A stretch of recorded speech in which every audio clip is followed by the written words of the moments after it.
Meskipun saya yang paling muda begitu ya, tetapi juga saya di sini juga dijadikan ketuanya, jadi gak enak begitu ya, memerintah yang lebih senior. Oke, baik Bapak Ibu, sebelum saya memberikan materi, melanjutkannya, saya mau ngecek konsentrasi Bapak Ibu ya. Jadi kalau saya bilang tepuk 1 berarti 1, 2, 2, 3, 3. Tepuk 1, 2, 3 berarti 3 kali. Begitu.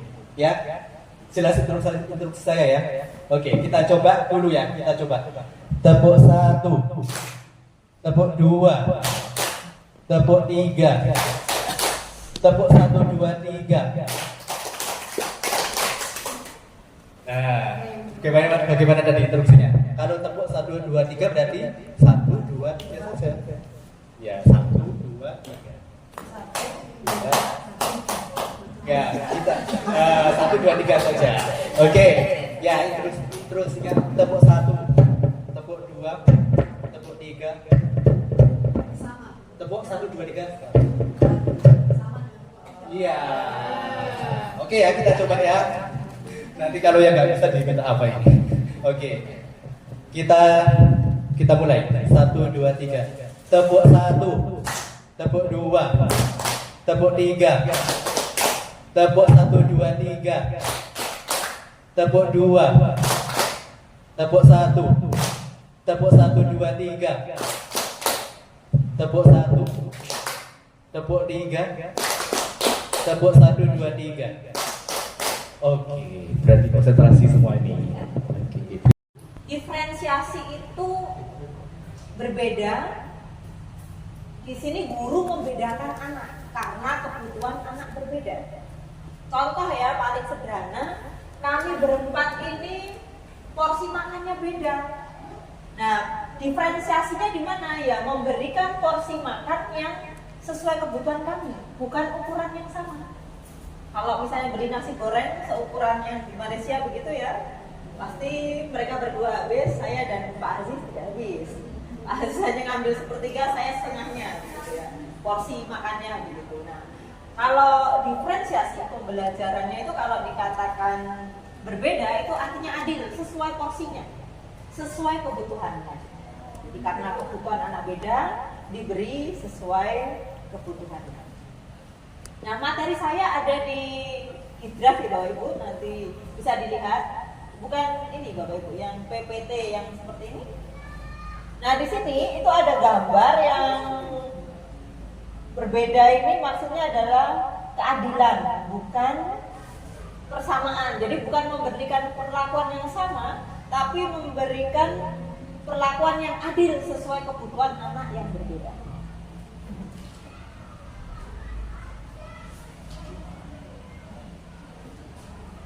Nah, jadi fokusnya adalah anak. Jadi diferensiasi maknanya menyesuaikan pengajaran untuk memenuhi kebutuhan individu yang berbeda. Atau bisa juga disebut upaya guru untuk menggapai perbedaan di antara peserta didik di kelas. Jadi perbedaannya diidentifikasi, diberi perlakuan. Nah, harapannya nanti mencapai tujuan yang sama meskipun dengan cara yang tidak sama persis. Nah, ini bermula kalau di Indonesia ceritanya seperti ini Bapak Ibu. Jadi dulu zaman saya sekolah ada namanya kelas unggulan, ada sekolah unggulan, sekolah favorit. Terus anak itu berdasarkan nilai ujiannya ya, kalau ujian akhirnya ada dulu namanya Ektanas atau ada yang namanya UN. Nah, itu nanti sekolah itu diterima berdasarkan nilainya. Nah, kalau seperti itu persamaan dari segi kemampuan. Kalau di Indonesia sudah diubah menjadi sekolah zonasi, jadi sekolah yang di wilayah tersebut. Jadi tidak menyeleksi anak berdasarkan kemampuan kognitifnya, kepintarannya. Jadi yang kepintarannya mirip jadi satu kelas 3 atau satu sekolah, tapi berdasarkan wilayahnya. Nah, karena anak di wilayah tertentu pasti kemampuannya berbeda, tidak berdasarkan tes gitu ya. Berarti guru nanti mengajar di kelas yang disebut inklusif atau beragam secara kemampuan. Kalau di sekolah dasar, apalagi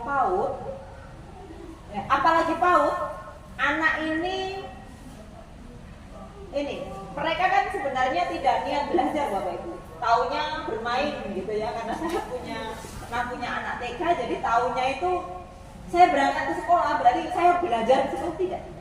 Pokoknya dia tuh berangkat, tapi kan gurunya yang ingin mereka bermain sambil belajar gitu. Nah kondisi anak itu beda-beda Bapak Ibu.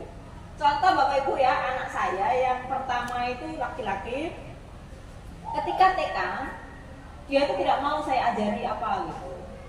Nah kebetulan kalau di sekolahnya itu di sekolah TK Muslimat NU juga, itu diajari sama gurunya begitu ya. Kalau dites gitu ya, diajak nulis gitu loh. Nah kalau belum bisa nanti akan diajari gurunya secara intensif gitu.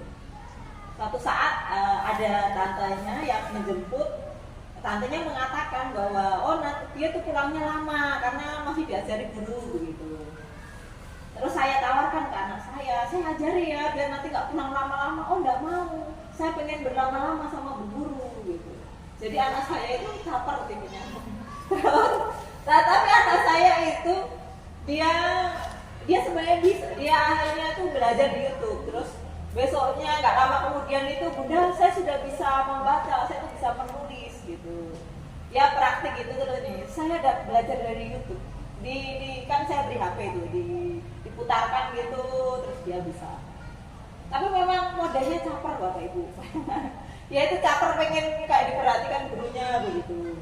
Beda dengan anak perempuan saya belum masuk TK itu, dia tanya, kan punya kakak kan, jadi Bunda kapan saya sekolah, kapan aku sekolah Bunda, kan sudah bisa baca dan menulis misalnya. Anak saya belajar dari mana? Dari YouTube juga. Perempuan itu belum sekolah itu dia sudah bisa begitu. Meskipun di kurikulum Indonesia itu anak TK nggak belajar baca tulis Bapak Ibu, tapi anak saya itu punya keinginan. Dan kalau yang perempuan itu modelnya visual ya, visual terus auditori mendengar. Anak laki-laki saya itu ada kelebihan berbeda. Dia selain visual juga punya gaya belajar kinestetik Bapak Ibu. Jadi kalau belajar itu bosan dikit, kalau duduk gitu ya, dia nanti akan bergerak begitu. Nanti pergi kemana? Kalau nggak gitu ngerasain temannya. Karena dia memang tipenya orang yang nggak bisa duduk lama. Tapi bukan berarti dia harus belajar dengan intensif, tidak. Dia dengan YouTube juga mudah menyerap. Tapi tidak bisa lama gitu Bapak Ibu ya. Jadi kalaupun nonton YouTube itu sambil gerak-gerak lari gitu. Maksudnya anaknya itu harus gerak. Kalau terlalu lama duduk itu sudah bosan. Waktu kecil menyampaikan membosankan gitu. Maksudnya dia akan menyampaikan apa yang disampaikan. Jadi di situ saya sebagai orang tua pasti memberi perlakuan yang berbeda karena anak saya ini berbeda. Dan saya akan membiarkan misalnya anak saya nonton YouTube ini terus sambil jalan gitu. Karena dia bosan kalau nah, sementara anak saya itu duduk sambil nonton itu bisa lebih konsentrasi. Ceria. Jadi tadi Bu Falvi ada mengatakan kita harus memberikan perlakuan yang adil dan tingkat yang sama. Jadi saya mau bertanyakan itu perlakuan yang adil dan bukan yang sama itu macam apa? Sebab yang kita sampaikan itu kan pasti sama. Misalnya mengenai huruf vokal itu pun kita harus dengan menyanyikan. Jadi yang misalnya yang hiperaktif ataupun dengan yang introvert itu caranya harus adil itu yang macam mana?